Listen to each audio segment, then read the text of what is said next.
Today at Manchester Theatres, I am excited because I have just been lucky enough to watch a press launch for Come From Away here at the Lowry. It is coming for our Christmas show from the 3rd of December all the way through, right through till January, and I am here with two of its absolutely fantastic and very local superstars. I am of course here with Amanda Henderson and Bree Smith. Now, Amanda we all know and love from Casualty, but also has been on other screen shows such as Wild Bill and Holby, and of course was in the film for Les Mis as well as the stage version, along with Oliver, Everybody Loves a Winner, Jack and the Beanstalk, loads and loads. And then Bree, we just keep welcoming you back. We love it.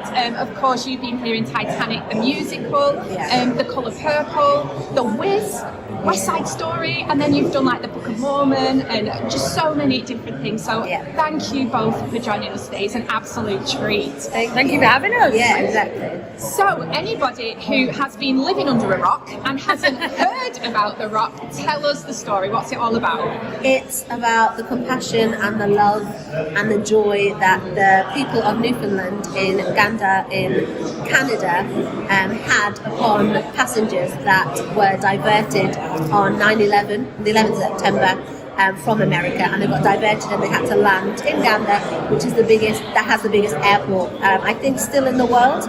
And planes used to stop there to fuel up on the way to places before they could just go on one tank of fuel. So they just welcomed them all for 5 days and housed them, clothed them, fed them, and just showed their love and compassion. Pretty much that. I mean, you've summed that up really well. Really well. Uganda is just a place in the middle of kind of nowhere, isn't it? And it's just how different people find themselves in like hard times. They find who they are more than anything else, really. It's amazing. Yeah, it really is. And as are your two characters. So we've got Beulah and Hannah. So tell us a little bit about them, but also they do make a bond together, don't they? Yeah, we do. We're best mates. We become best mates. Yeah. But Beulah takes me in and looks after me, and I'm trying to call my son, and I don't go out partying, and they go all down to the Legion, and I'm waiting by the phone, and Beulah waits with me, and her son is also a firefighter in Uganda, not in New York, but they have that connection there. Yeah, and I think Beulah just sees the pain that Hannah goes through of not being able to contact her son, not being able to find out where he is, what's going on, and I think there's that. Everybody in Uganda has that spirit of I'll help anybody in need, it's fine.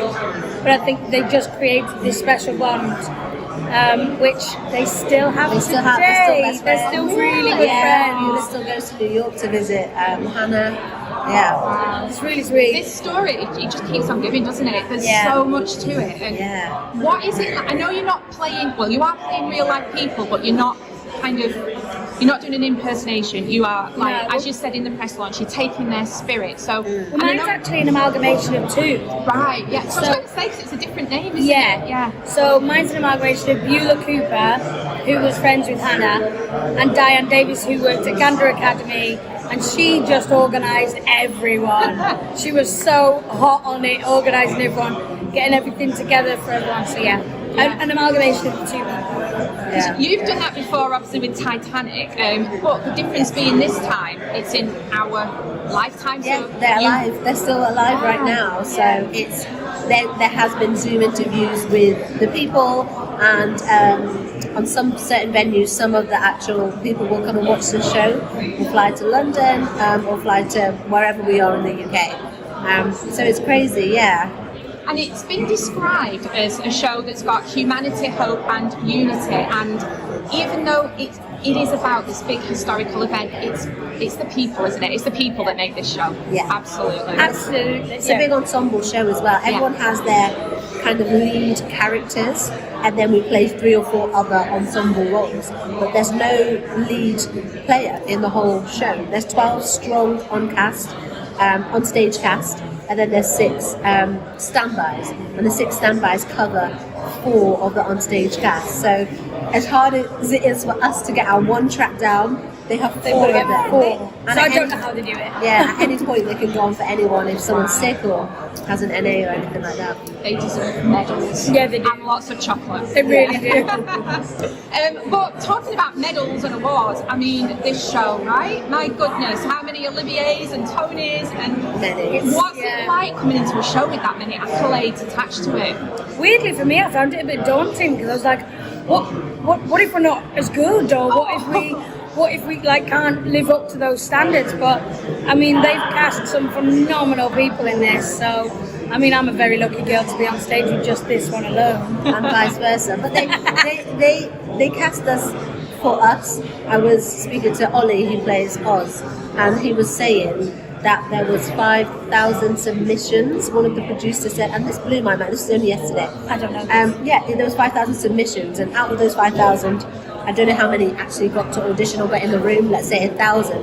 But then out of the 1,000 that auditioned, then 100 got to the final. Then from the final, 12 were picked, got on stage, and 6 were 18 of us out of quite literally thousands. It blew my mind, and it makes me feel just privileged and blessed, and that I'm here for a reason. If they didn't want me and they didn't want what I can give to it, I wouldn't have been cast in it. So yeah, without sounding egotistic, it's actually humbling to be part of 18 out of thousands. Yes. Literally. And like we were saying the other day, when you look at a musical that's been running for such a long time, like Les Mis or Phantom, and the amount of cast members that they've had over the years, we're very lucky in that there's not been that many casts have come from away. So we're still in this tiny little group of people who get to experience this night in, night out, and get to tell these wonderful stories that have happened.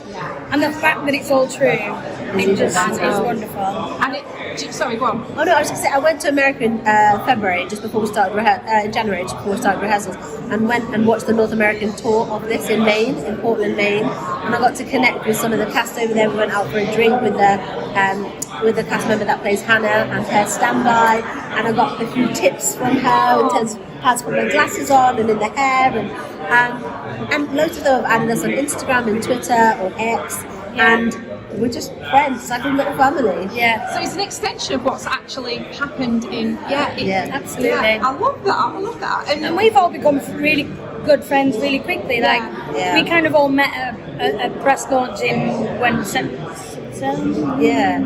the pictures were. I don't know what day it was. I don't know what day it is today.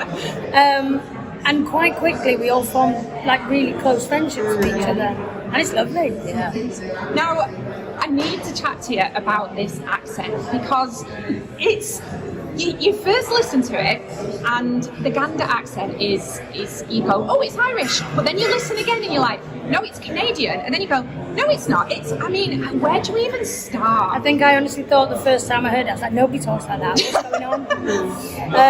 But then, yeah, I mean, you can come at it from two very different ways and go, okay, you can lean into the American, because they say in Gander, kind of the older generation in Gander lean more slightly into the Irish lilt of it, whereas the younger people will be more American. And I think it's finding that balance of going, it's so heavily influenced by the Irish accent. 100%. But it's not that. It is its own thing. It's a different twang in it. And because there's only at that time, there was only 9,000 in Newfoundland, in Gander, 9,000 people. There's only 9,000 people in the world that speak like that. And even the little smaller towns off it will speak similar but not the same, as Manchester is half an hour from Liverpool. Completely different, as is to Crewe, as is to Leeds. And it's all about being on that small island, which we are in the UK. We're on this small island where weather hits us very differently to somewhere so big. The weather hits us so differently, and the weather always plays a part in any accent anyway. Yes. Which is why I think quite a lot of it lends itself to the Irish accent as well. Yeah. Because you're constantly going, what's this weather?